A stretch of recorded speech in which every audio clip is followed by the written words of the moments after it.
Salutare, bă! Astăzi facem vlog la țară!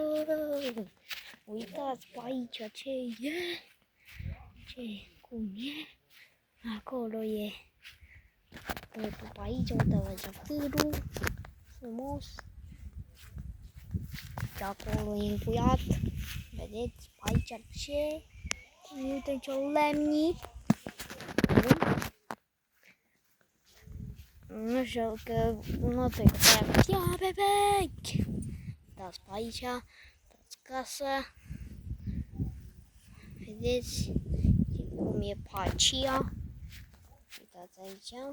Aici este un magazin, dar e încuiată. Da. Aici avem tot pe aici, tot ce e pe aici. Deci v-am promis să fac vlog, nu vlog, e fost la țară, dar m-am făcut și vlog. Uitați ce e pe aici. Ok, v-am arătat, acum vă arăt, așa îi zice. Nu am voie să intru. Aici, uitați, vedeți, e toată pe aici. Da? Uitați ce e pe aici. Deci e tot. Părțile casei. Nu e mare, nu uitați. Acolo e vecinul.